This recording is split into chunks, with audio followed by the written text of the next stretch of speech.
And we'll be discussing that and more during the press preview. A first look at tomorrow's front pages. Tonight, we'll see what's making the headlines with the new Statesman's political editor, Stephen Bush, and the Spectator's economics correspondent, Kate Andrews. A very good evening to both of you. Chat to them in a moment. First of all, let's check out some of those front pages for you, starting with The Sun. We got a glimpse of it earlier, leading with an exclusive that Prince Harry has arrived in the UK to attend the funeral of his grandfather, Prince Philip. Its headline, Harry. The Mail quotes the Countess of Wessex describing the final moments of her father-in-law, the Duke of Edinburgh. The Metro takes a similar approach, using the words of Prince Andrew, calling the Duke's absence a huge void in the Queen's life. And it's a similar theme for The Telegraph. The Financial Times says China is to start mixing and matching COVID vaccines and doses amid fears that the vaccines it's producing itself may not be effective enough. And research by The Guardian has found that nearly 42% of black people aged 16 to 24 are currently unemployed, 3 times more than their white counterparts. And we're joined tonight by Stephen Bush and Kate Andrews. Great to see you both. Thank you very much for joining us this Sunday evening. Kate, why don't we start with the front of the Daily Telegraph. Lovely photograph there of the Queen. Tributes, of course, coming in from around the globe. And we've heard today from Prince Andrew, Prince Edward, and a statement from Princess Anne. Yes, we've gotten more information from the royal family today about how grief is being handled within the royal family and how Philip's passing has impacted them all. And the big quote that's being carried on the front pages tonight is from the Duke of York, saying that his passing has left a huge void in the Queen's life. Now, this is not surprising in the slightest. They had a marriage that lasted for over 70 years, but, naturally very, very sad and painful to hear nonetheless. We've also had other comments learning more about his passing. We're told from the Countess of Wessex that it was a peaceful passing, which is much more positive to hear despite the very difficult circumstances. I suspect we'll just be getting more and more of this information as the week goes on leading up to his funeral. And of course, as we turn to look to the Sun, Prince Harry has returned as well, and perhaps the politics around his returning as well as the overwhelming grief on top of that for the family. But what I really picked up from the front page of the Telegraph is the extent to which the royal family members themselves are saying we're so grateful for the tributes that are being paid around the world to Prince Philip, coming from top political leaders, diplomats, but also from the general public, which have just been pouring out with their support for the royal family in this time. Yeah, Stephen, very rare to see members of the royal family speaking publicly so personally as we saw today outside the chapel in Windsor. And I guess one of the reasons is that because the public are being asked to stay away and not to go and gather outside Windsor Castle or Buckingham Palace, the royal family feel that they want to get that message out there, that they're very grateful for all the love and support they've received. Yes, I think it's partly that it's the odd circumstances of the coronavirus means people who want to pay their best wishes cannot do so in a normal way. But I mean, also, although it's very rare, it's also very rare for the Prince Consort to have died at all. In the longest serving Prince Consort, it's very rare for our head of state to die, of course, because it's a hereditary monarchy. So I think everything feels very strange and weird simply because this is an event which within most people's lifetimes hasn't happened. A marriage longer than the average lifespan when they got married. So it is a huge event, obviously a huge void, as everyone says, in the life of the Queen, but a huge event in the life of the country as well. Let's move on to that story you mentioned a moment ago on the front of The Sun. The Sun calling it an exclusive. Prince is back. Prince Harry arrives in the UK ahead of the Duke's funeral. Harry is the headline they've gone with. Kate, it was interesting listening to Sir John Major today, former Prime Minister, of course. He was guardian to Princes William and Harry after their mother's death, and he said he hoped it would end any friction between the pair. There's talk that the brothers may well walk behind the coffin of the Duke of Edinburgh. Do you think that is something that could happen? Because we know their relationship has been strained. Well, it's a very strange circumstance talking about family problems on a national and international scale, because at the end of the day, that is exactly what this is. It is a family dispute and difficulty across the board from many different perspectives. And it is moments like this in great tragedy where people tend to put those issues aside. Do I think that all of this can be solved over the course of the next few days? Well, probably not. And the emphasis isn't going to be on the Oprah Winfrey interview. It's not going to be on the falling out over the past year. It's going to be on serving memory to Prince Philip. I would expect for everybody to put those issues aside and to try to get along. Now, could there be opportunity for some healing? One would certainly hope so. It's these moments that tend to bring us together. It's notable that Prince Harry is going to be following quarantine protocol. He won't be out of quarantine if he chooses to do his 5-day test and release until right before the funeral. So we don't know how much the royal family will even be seeing of each other this week when it comes to Prince Harry. But certainly for the funeral and around all of this, you usually expect to put family squabble aside. And whilst it has been, an international spectacle for this family in this moment, that is what it is. Stephen, in front of The Guardian. Now, very interestingly, The Guardian has no mention of the Duke of Edinburgh at all on its front page. I think it's pretty much the only paper, well, it is the only paper that I've seen not to do that. But what they are talking about are those words from the Prime Minister that I mentioned a few moments ago, that warning from Boris Johnson. Look, tomorrow we want to enjoy ourselves, we want to start getting back to some sort of normality, but we have to be careful. He said, I urge everyone to continue to behave responsibly and remember hands, face, space and fresh air. Yeah, and it's actually that last sentence is the most important. Fresh air. We now know a great deal about how the coronavirus spreads. It mainly spreads through airborne transmission, which is why if you have to be in an indoor space, open the windows, open the doors if you can, get some ventilation going. And one of the things that has perhaps not been ideal about government messaging is it's taken quite a while to update that. I think we've all at some point over the past year been in a space described as COVID safe, where it's got a lot of perspex screens, which, to be honest, you might as well put a rosary up for all the good it'll do stopping the spread of the coronavirus. So I think it's a very timely and very useful message, and hopefully we'll start to see people doing more things that actually are COVID safe and less things that are about kind of COVID security theatre. First thing you're looking forward to the most, Stephen, is please tell me it's a haircut. It's very definitely a haircut. I actually need to get my act together and book it, I realise, because it obviously is going to require quite some doing. A 10-man team really to skate Everest. Excellent. We look forward to seeing the results very soon.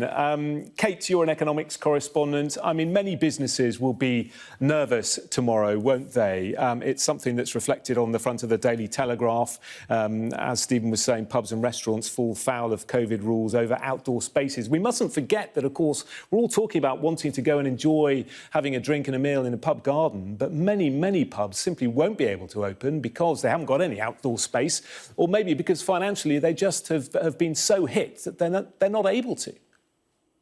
Yeah, you hit the nail on the head there, Jonathan, because there are multiple aspects to this. First of all, many of us will be looking forward to getting our hair cut and having a pint. For many others, this is about their business. It's about their livelihood. It's about where their income comes from. So the ability to reopen is absolutely crucial for them as individuals and also contributing to the wider economy. But as the Telegraph highlights here, many businesses are concerned that this is going to be regulated in a very heavy-handed way. The idea is that you can reopen as long as 50% or more of the space is open to the fresh air, so it's not walled in or closed in. And some places that have walls in their pub gardens, for example, are concerned they're going to be told, actually, this doesn't count. Now, hopefully, as Stephen says, that emphasis on fresh air, as long as this is a well-ventilated space, that should really be the main priority and the main cause of concern if an area weren't to have that. So hopefully, the regulation around this won't be so tight as to want to just shut down what pubs are doing, but to make sure that it really is operating in a safe way.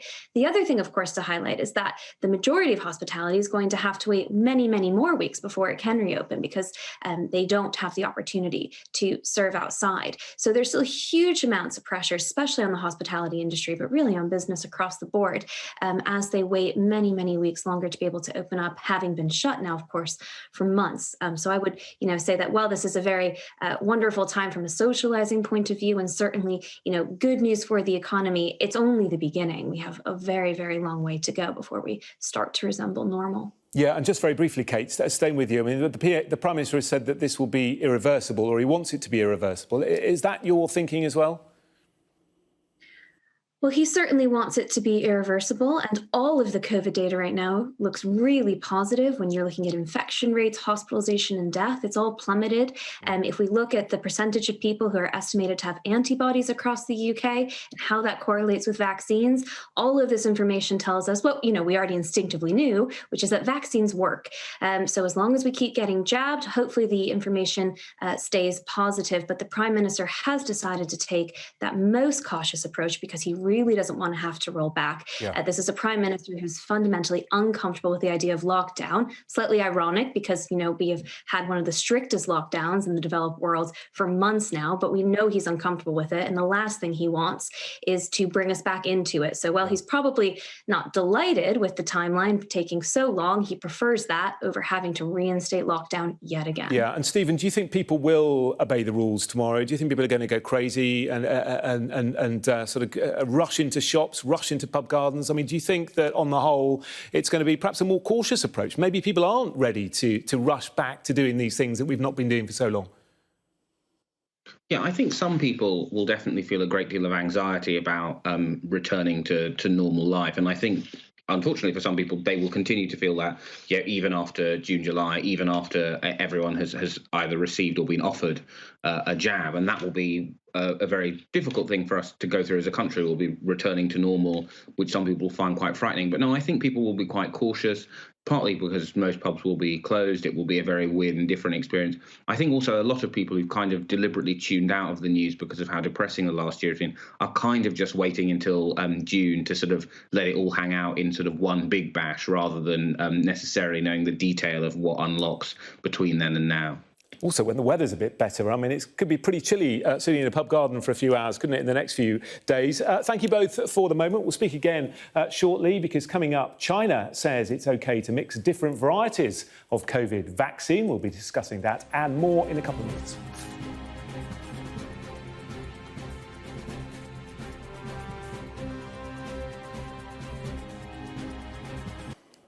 Hello again, part two of the press preview. Still with me, Stephen Bush and Kate Andrews. Stephen, why don't we start with you this time? Financial Times, China to mix and match jabs after worries over homegrown vaccines. Talk us through this. Right, so this is a very important story because after concerns within China that some of the vaccines that have been developed domestically don't work, they are going to switch towards vaccines that they've brought in, which will mean sort of, well, not quite double jabs, triple jabs in some cases, right? And then if you've had a Chinese jab and the government now feels is not good enough, you'll get a second, of whether it's Pfizer, Johnson & Johnson, Moderna or whatever. And then, of course, your second jab of that. Now, this is positive in a way, and then it obviously is an adjustment to something not working to something which does. It does marginally increase the risk of some kind of vaccine-resistant mutation. But that is essentially the kind of the most significant thing is the switch away from domestically produced vaccines, which of course will also increase the scrabble for vaccine supplies. Not really a direct issue here at home, but a big issue in terms of the big questions about when you can fully reopen in terms of international flights, end of international quarantine, all of the other sort of challenges of lockdown, which have a big economic hit.